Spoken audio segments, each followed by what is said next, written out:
Welcome to 365 Christian Men, where every day we aim to inspire and encourage with real-life stories about men.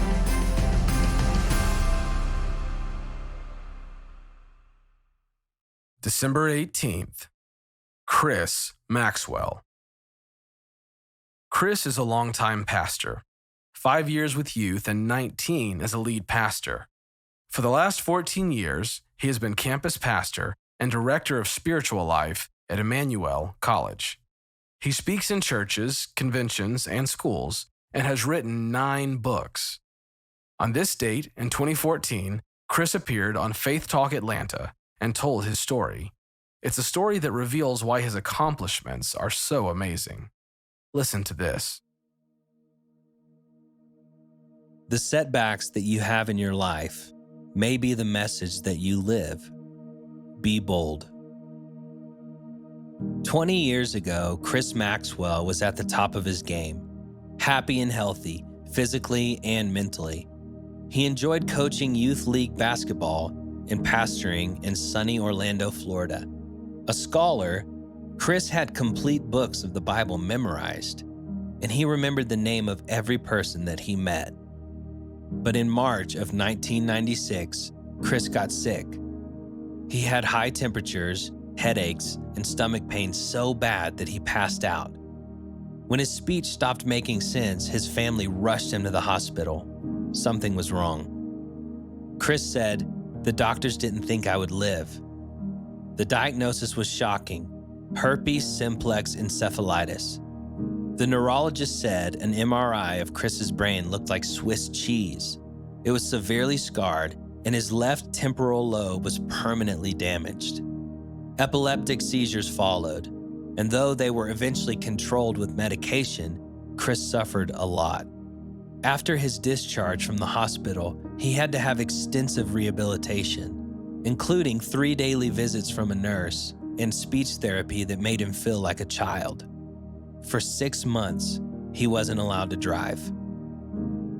The most difficult things to cope with, however, were the invisible effects of Chris's illness. His personality, knowledge, memory, and his emotions had all changed. His wife Debbie said it was like getting to know a second husband. But Chris refused to give up. He survived and has become an advocate for people who deal with epilepsy and encephalitis. He has also published several books, only now he is more of a poet than a scholar. Chris recognizes that his difficulties and struggles actually allow him to teach and write in a way he never could have before. He relates well to the Old Testament story of Jacob in Genesis chapter 32, verses 24 through 36. It says, "So Jacob was left alone, and a man wrestled with him till daybreak. When the man saw that he could not overpower him, he touched the socket of Jacob's hip, so that his hip was wrenched as he wrestled with the man.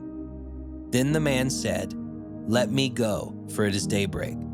But Jacob replied, 'I will not go unless you bless me.'" Chris is determined to grab a hold of the blessings that come with his mental setbacks. Today, Chris sees values in each moment, in each person, in each conversation, in each breath. In his advocacy work, Chris explains that the Greek root of the word epilepsy is seized, but he adds, "Instead of being the object of seizure and being held back, I choose to be the subject, to seize the day, to seize the moment, to seize this moment." Chris has learned to slow down, to pause. It's a theme that he often writes about.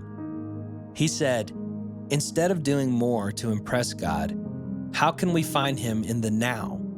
Driving down the road, eating in a restaurant, having a conversation. Where is God in the picture? God is here." Is there something in your life that's setting you back? The setbacks that you have in your life may be the message that you live. Be bold.